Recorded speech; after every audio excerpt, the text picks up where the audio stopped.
Presta atenção agora nos outros comentários da Thaís Herédia. Preste bastante atenção. Turma, tudo bem?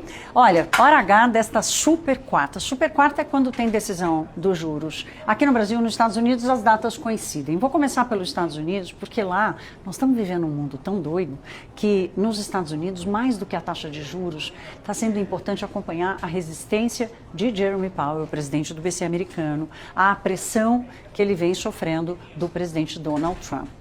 O Fed manteve os juros entre 3,5% e 3,75%. Essa decisão já era super esperada. Agora, depois que o Jerome Powell quebrou a neutralidade histórica de um presidente do BC, que jamais se posiciona sobre a política, vocês vão se lembrar, Powell fez uma resposta muito dura num pronunciamento, num posicionamento público, dizendo, olha, estão querendo aqui me incriminar, abrir processo contra mim, porque o que eles querem mesmo é influenciar a decisão sobre a taxa de juros. Esse é um ataque à credibilidade do Banco Central.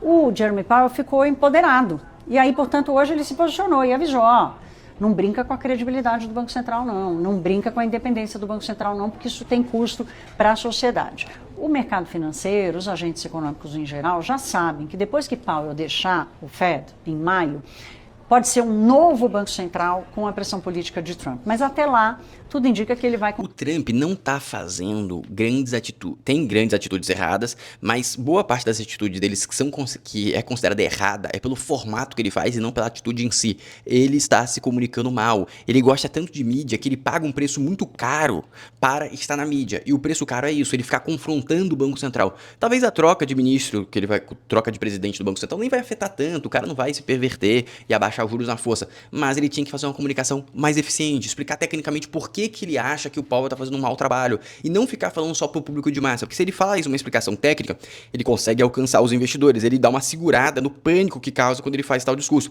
Florian, tem discussão técnica que prove que poderia baixar? Tem discussão técnica, claro que tem. Ele poderia trazer técnico, poderia trazer pessoas que discordam do Powell, mas pessoas técnicas. Mas ele só quer falar para a massa, e aí causa volatilidade e instabilidade.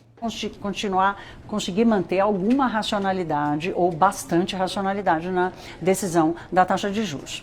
Agora vamos vir aqui para o Brasil, em que essa condição da pressão política sobre os juros deu uma arrefecida depois que Gabriel Galípolo chegou. Apesar de haver sempre de acompanhar, dele ter sido acompanhado, a chegada dele ter sido acompanhada por um questionamento se ele resistiria ou não à pressão do governo, pela proximidade que ele tem com o presidente Lula e com o PT, ele já deu provas de que resistiu, manteve os juros em 15% ao ano por meses seguidos e manteve de novo os juros. O Copom fez esse anúncio da manutenção da taxa, mas avisou em português bem claro, tinha zero de economês no comunicado, que os juros vão começar a cair a partir de março, a próxima reunião.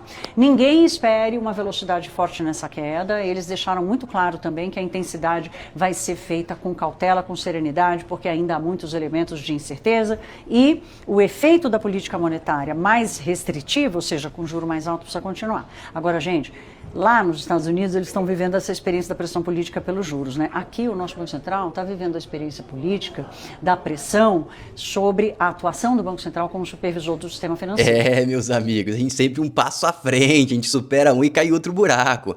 E agora tem um comentário que, infelizmente, eu tenho que concordar. Presta atenção nisso aqui, ó. Já sobre o Banco Master e o Banco Central. Demorou para agir? Demorou. Eu diria, sancionando aqui a manifestação, já em 23 havia muita suspeita, muita desconfiança em relação ao Banco Master. E aí eu não sei se vocês vão concordar, isso, por incrível, isso empurrou o Banco Master para emissão de ativos cada vez mais perigosos. Porque o pessoal do mercado certamente já percebeu que o buraco era mais embaixo. Porém, demorou sim, demorou.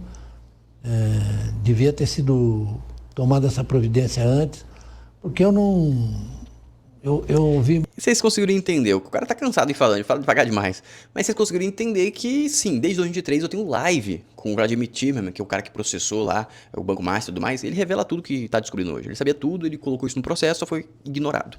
Seguindo, comunicamos ao Brasil que Daniel Vorcaro e Luiz Félix Cardamone Neto foram convocados para comparecer nesta quinta, dia 5 de fevereiro, na CPI do INSS. Segura o cinto que vem volatilidade. A pressão tá aumentando, né? A pressão tá aumentando.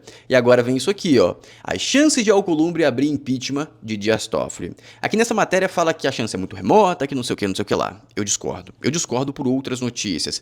Parece que a situação está cada vez mais intensa para que isso aconteça.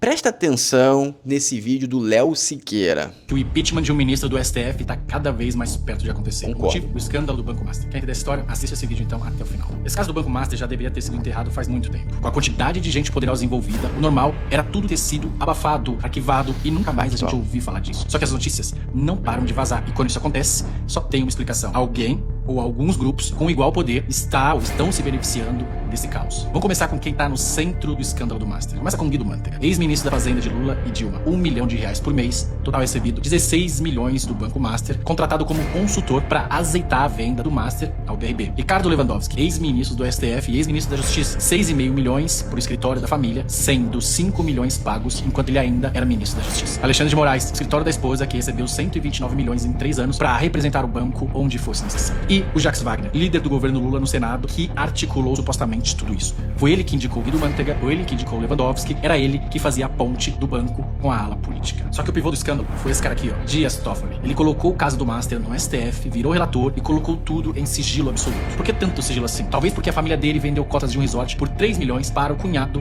do Vorcaro. Só que tem um detalhe, a pessoa da família, que era dono do resort, o Tayaya, é o irmão. Essa cota de 3 milhões é muito estranho, tá? Porque no valuation fica muito barato tudo. Tem mais esquema por trás que não vazou ainda. Do Toffoli, que é padre. Soma-se ao fato que os funcionários do resort juram que Toffoli era o dono verdadeiro. E a própria dona da casa, onde seria a sede da empresa da família Toffoli, disse que não sabia de negócio milionário nenhum do marido. Só que olha só como o sistema tenta se proteger. Teve diversos pedidos de investigação dos ministros do STF. Daí o Procurador-Geral da República, Paulo Gonet, que poderia aceitar ou não, arquivou todos esses pedidos, pois disse que não viu irregularidade nenhuma. E olha só, hoje, ele pediu pro STF excluir as receitas do Ministério Público do arcabouço fiscal. Traduzindo, eles querem gastar sem limites. O Alexandre de Moraes, claro, aceitou. É o sistema todo unido. Por um caso envolve ministros do STF, políticos do alto escalão, ex-integrantes do governo e continua na mídia, é porque alguém com igual influência está se beneficiando disso e quer manter o assunto circulando. E quem teria interesse em tudo nisso? Bom, o primeiro, o Lula, que mostrou irritação com o Dias Toffoli e chegou a dizer, aliados, que o ministro deveria deixar o STF. Mas por quê? Porque o caso começou a chegar nele. Foi noticiado que quando o banco já estava sendo investigado, o Lula recebeu o Vorcaro no Palácio do Planalto. Mas o principal,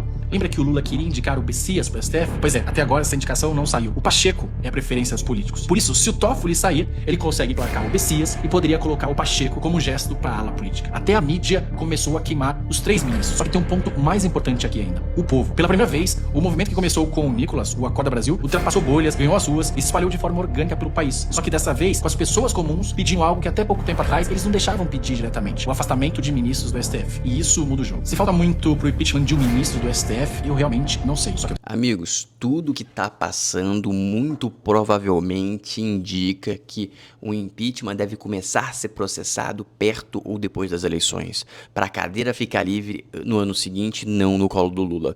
Se ficar antes, ou seja, se o impeachment rolar antes, é porque o Lula sentou no acordo, e é possível, porque o acordo que tá rolando nos bastidores é, a gente impeachment o Toffoli, libera uma cadeira, você escolhe o Messias para uma cadeira, eu escolho o Pacheco para outra cadeira. É isso que tá rolando de acordo nos bastidores. Só que o sistema não quer sentar no colo do Lula, o sistema quer tirar o Lula da rodada, o sistema quer até paralisar a cadeira do Messias para o Lula não conseguir indicar ninguém. Então, está acontecendo uma guerra nos bastidores gigantesca que faz muitas décadas que a gente não vê no Brasil. É uma reorganização completa.